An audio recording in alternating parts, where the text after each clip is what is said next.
सुप्रभात। दिव्य चक्षु,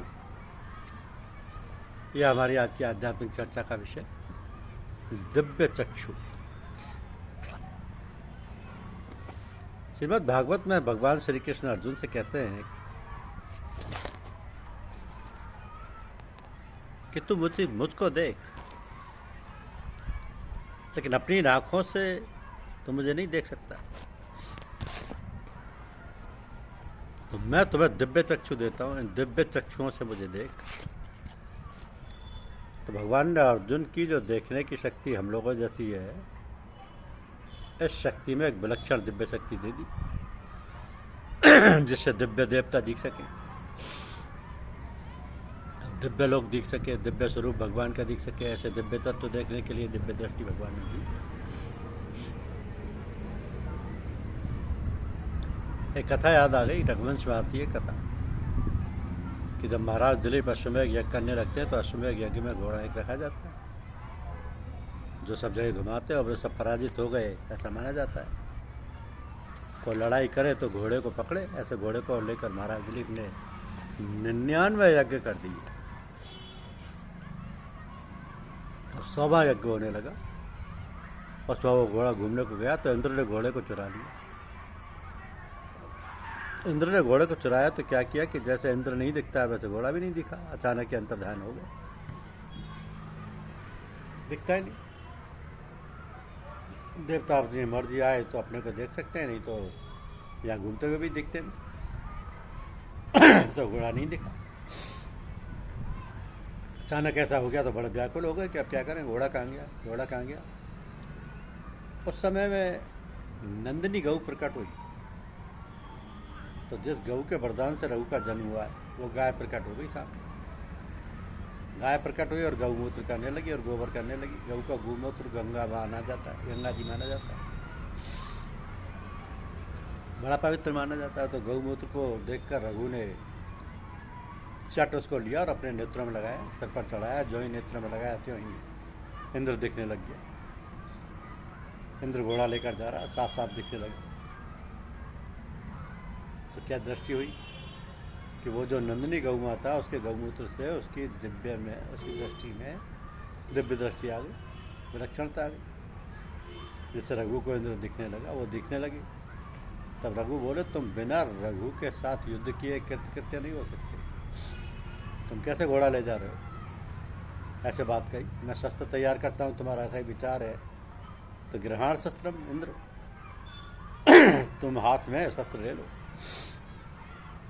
मैं निशस्त्र पर शस्त्र नहीं उठाता, तुम शस्त्र उठा लो पर मैं भी शस्त्र चलाता हूँ। ऐसा कहकर उसने युद्ध किया। युद्ध ऐसा जोरदार किया कि इंद्र को हरा दिया। तब वो इंद्र कहता है कि देखो, संसार में मेरे को शतक्रतु कहते हैं। शतक्रतु का अर्थ है कि 100 यज्ञ करने वाला। तो 100 यज्ञ करने वाला मैं एक ही हूँ, और तुम्हारा पिता मेरी मर्यादा भंग करके 100 यज्ञ कर रहा है। 2 शतक्रतु हो जाएंगे, इस वास्ते मैं दूसरा शतक्रतु नहीं चाहता। अब भगवान का नाम ही पुरुषोत्तम है, और कोई पुरुषोत्तम नहीं हो सकता। त्र्यंबकम एक भगवान शंकर ही और नहीं हो सकता। इसी तरह मुझे सत्कृत कहते हैं, मेरे को छोड़कर दूसरा सत्कृतु नहीं हो सकता। इस वास्ते ये यज्ञ में पूरा नहीं होने दूंगा, घोड़ा में ले जाऊंगा। ऐसा कहकर उसने युद्ध किया। तो युद्ध करने में इंद्र हार गया। तब भी उसने जिद किया। तब रघु ने इंद्र से कहा कि कोई बात नहीं, परंतु मेरे पिता के 100 यज्ञ पूरे होने चाहिए। 100 यज्ञ में से किसी प्रकार की कमी नहीं होनी चाहिए। यज्ञ तुम नहीं करने देते तो करने नहीं दो, परंतु 100 यज्ञ का महात्मा पूरा होना चाहिए, उसमें किंचित मात्र भी कमी नहीं होनी चाहिए, नहीं तो लड़ो मेरे से। ऐसे कहा तो कहा ठीक है, वरदान दे दिया कि तुम्हारे पिता को 100 यज्ञ का पूरा महात्मा हो जाए। तब रघु बोले, मेरी एक और बात है, तुम्हारा आदमी यहाँ से जाकर मेरे पिताजी को कह दे केंद्र ने ऐसा वरदान दिया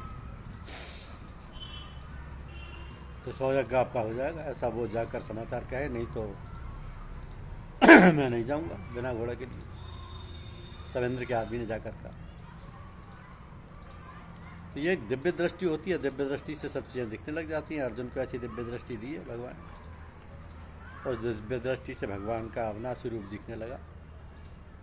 तो भगवान का विराट रूप है, ये संसार नहीं है, ये तो बदलता है प्रतिक्षण, परंतु उसमें जो भगवान है स्वयं वो नहीं बदलते। जो विराट रूप में परमात्मा है साक्षात, अब उसे साक्षात परमात्मा को साक्षात दृष्टि वाला ही देख सकता है। दूसरा देखेगा तो विराट रूप सुन लेगा, परंतु दिखेगा संसार रूप में। तो जब भीतर पदार्थों का, भोगों का राग पड़ा है, रुपये पैसे पदार्थों आदि का महत्व पड़ा है, मान बढ़ाई आदि का महत्व पड़ा है, जब तक ये पड़ा है तब तक वो दृष्टि खुलती नहीं जो उसको परमात्मा का स्वरूप दिख सके। देख नहीं सकता, आड़ वही आ जाती है जैसे बच्चा खिलौने में अटक जाता है, रुपये तक देख नहीं सकता, रुपया भी कोई चीज़ें नहीं देख सकता, ऐसा परमात्मा तत्व है, नहीं देख सकता है। ऐसे रुपयों आदि के महत्व में फंसा हुआ जो परमात्मा तत्व है सब जगह परिपूर्ण, इन विराट रूप में उस परमात्मा रूप को नहीं देख सकता, उसकी दृष्टि संसार में ही उलझी रहती है। बड़ा आश्चर्य कि दिव्य रूप भगवान का बताया, अव्यय रूप बताया और विराट रूप दिखाया। तो जब तक संसार का रूप दिखेगा, जब तक इसका आकर्षण रहेगा, प्रियता रहेगी, तब तक उस तत्व को जान नहीं सकते। इस वास्ते वैराग्य के बिना उसको समझ नहीं आता कि क्या करें। तो जहाँ विलक्षणता दिखे वहाँ भगवान का चिंतन करें।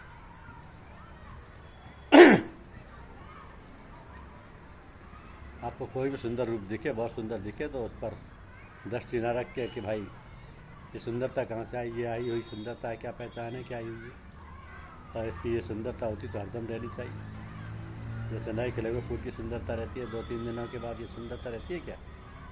ऐसे स्वाद है, सुंदरता, शब्द है, स्पर्श है, रूप है, रस है, गंध है, जितने जो विषय हैं जिनमें मनुष्य का आकर्षण होता है, क्या वे विषय पहले वहाँ इतने सुंदर थे और क्या वो वैसे रहेंगे? वो सुंदरता उसकी नहीं है, उसमें आई हुई है, जिससे आई हुई है वो नित्य सुंदर है, वहाँ नित्य ऐश्वर्य है, नित्य माधुर्य है, परमात्मा की गुण विलक्षण है और दिव्य अलौकिक नित्य है।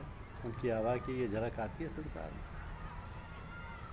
तो इंद्रियों के आकर्षण से उसमें और रज जाते हैं, वो वास्तव में तत्व नहीं है। उनके भीतर जो भरा हुआ है वही तत्व, उसकी हवा आती है।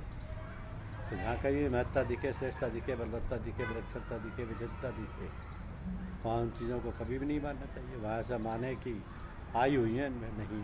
जीवन दिखता है, जीते हुए मनुष्य विलक्षण दिखते हैं, तो भगवान कहते हैं भूता नामस्मि चेतना, वो चेतना मेरी है।